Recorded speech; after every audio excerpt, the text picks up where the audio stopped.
तो स्वागत है आप सभी का। अपन ने पिछली क्लास में बात कर ली सामाजिक और आर्थिक कारणों की। आज अपन बात करेंगे 1857 की क्रांति के प्रमुख राजनीतिक कारक कौन कौन से थे। तो देखो 1857 की क्रांति के राजनीतिक कारकों में अगर पहले की बात करें तो वो था साम्राज्य में साम्राज्य। साम्राज्य में साम्राज्य। दूसरा था अनुपस्थित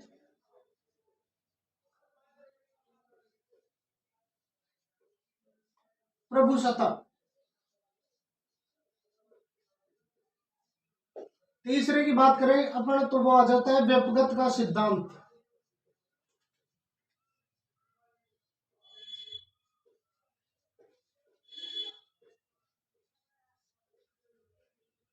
चौथा है कुशासन।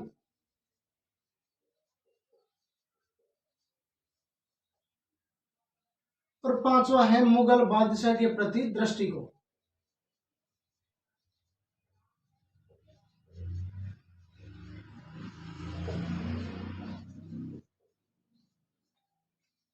मुगल बादशाह के प्रति दृष्टिकोण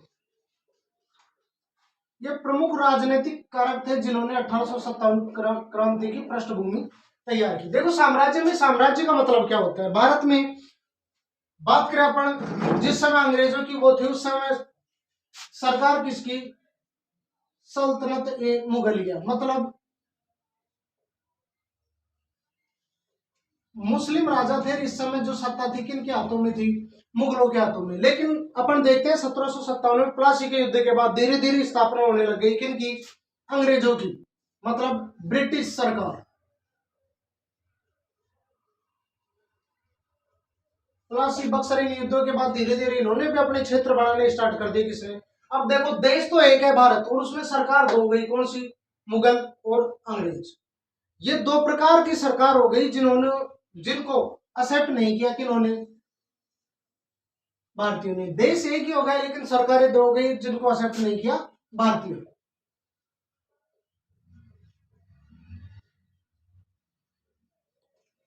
इस प्रकार ये जो दोहरी सरकार बनी, एक ही देश में दो शासक, ये दोहरी सरकार ही क्या कहलाई, साम्राज्य में साम्राज्य, जिसे भारतीयों ने स्वीकार नहीं किया। और ये भी एक प्रकार से 1857 की क्रांति का पहला राजनीतिक कारण बना। दूसरे की बात करें अनुपस्थित प्रभुसत्ता। देखो अंग्रेज थे, वो अंग्रेज एक ब्रिटिश कंपनी बनकर आई,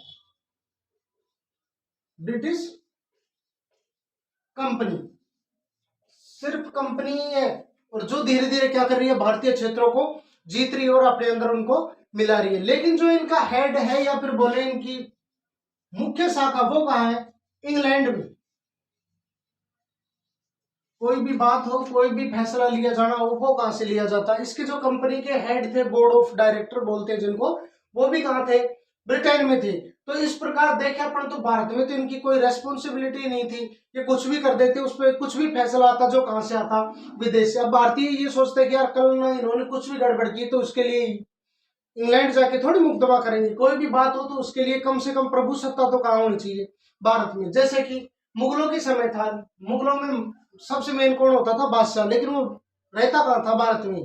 तो इस वजह से भारतीयों ने इसको स्वीकार नहीं किया कि भाई इनकी जो मेन शाखा है या ब्रांच है या इनका जो मुख्य केंद्र है वो कहाँ है, ब्रिटेन में। इसीलिए ये दूसरा रीजन हो जाता है अनुपस्थित प्रभुसत्ता, जिसको भारतीयों ने भी इसको भी क्या कर दिया, नकार दिया या फिर स्वीकार नहीं किया। तीसरा है व्यक्तिगत का सिद्धांत। देखो ये बहुत इंपॉर्टेंट है, किसने दिया, लॉर्ड डलहौजी। ये पूछ लिया जाता है बहुत बार कि व्यक्तिगत या डॉक्ट्रिन ऑफ लैप्स किसने दिया था, तो ये दिया था लॉर्ड डलहौजी ने। और क्या कहा लॉर्ड डलहौजी ने कि ऐसी रियासतें,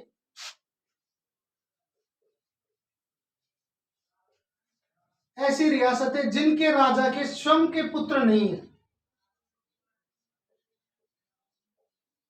ऐसी रियासतें जिनके राजा है उनके स्वयं के पुत्र है या फिर गोद लिया है, इसे गोद निषेध भी बोलते हैं। जो ऐसे राजा जिनके स्वयं के पुत्र नहीं है उनको क्या कर लिया जाएगा, ब्रिटिश राज्य में मिला लिया जाएगा। इसके देखिए किस किस को मिलाया गया इसके अंतर्गत। तो सबसे पहले आता है सतारा महाराष्ट्र।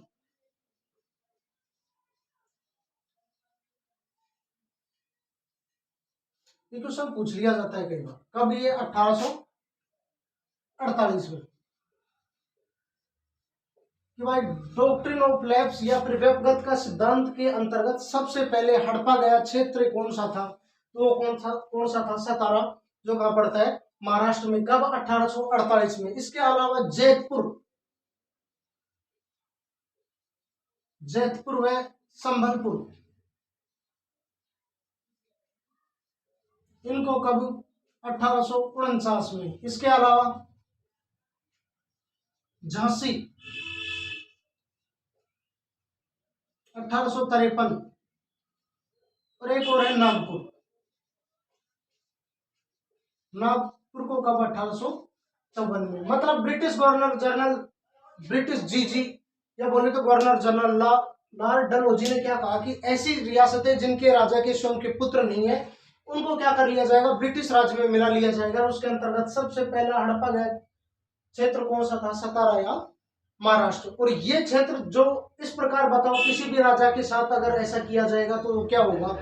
असंतोष की भावना जाएगी उस राजा में भी और उस राज्य के लोगों में भी। और वो भी एक 1857 की क्रांति के लिए जिम्मेदार कारक बना। कौन सा? व्यपगत का सिद्धांत। अगला देखते हैं तो कुशासन। देखो कुशासन का मतलब क्या होता है? कु जहां लग जाता है उसका मतलब होता है बुरा, बुरा, या फिर जो जिसमें पॉजिटिविटी ना हो, जो गलत। देखो कुशासन का आरोप लगाया था किस पर? अवध पर। और अवध की कौन थी? बेगम हजरत महल। बेगम हजरत महल।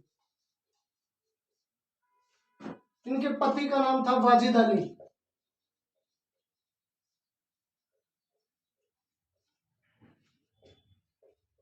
ये थे इनके पति। और इनके अगर पुत्र की बात करें, इनके पुत्र का नाम था बिरजिस कदर। तो देखो बात क्या हुई कि कुशासन का आरोप लगाया इस पर, किस पर? अवध पर। अवध में जो शासन कर रही थी कौन? बेगम हजरत महल की। भाई ये महिला है, इसको शासन चलाना नहीं आता है, ये शासन के संबंध में कुछ भी नहीं जानती। और अवध की सेना को भंग कर दिया।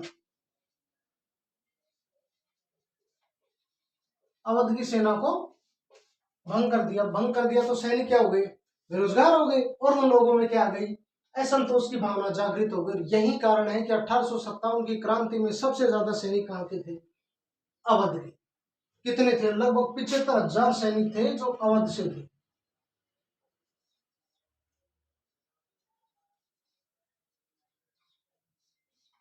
तो कुशासन का आरोप लगाकर किसको हड़पा गया था? अवध। अवध की जो शासिका कौन थी? बेगम हजरत महल। इनके पुत्र वाजिद अली और इनके पुत्र कौन थे? बिरजिस कदर। लास्ट में बात करें पर मुगल बादशाह के प्रति दृष्टिकोण, तो इसमें देखो, इसमें दो के बारे में चर्चा करेंगे। एक governor general Lord Dalhousie,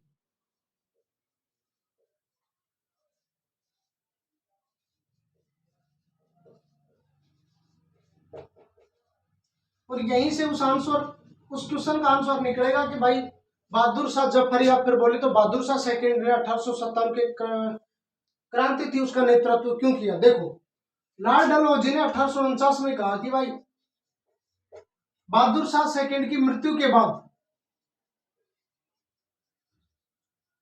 Bahadur Shah second की मृत्यु के बाद क्या किया जाएगा? मुस्लिम परिवार है उनसे लाल किला छीन लिया जाए।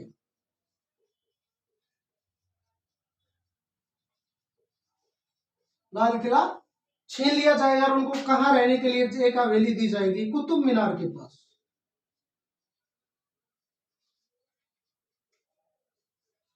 इधर बात करें अपन तो किसकी? उस समय गवर्नर जनरल कौन?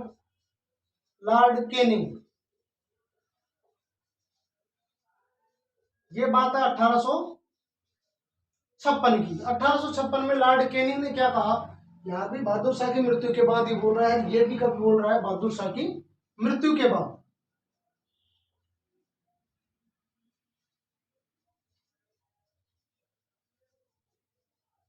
कि भाई बहादुर शाह की मृत्यु के बाद जो भी अगला उत्तराधिकारी होगा उसको बादशाह की उपाधि नहीं दी जाएगी, उसके स्थान पर उसको क्या दिया जाएगा, राजा की उपाधि दी जाएगी। और ये जो दोनों घटनाएं थी इन्होंने असंतोष व्यक्त कर दिया वहां की प्रजा में और मुगल बादशाह के अंदर। ये मुगल बादशाह के प्रति उनका दृष्टिकोण या बोले तो नकारात्मक दृष्टिकोण था।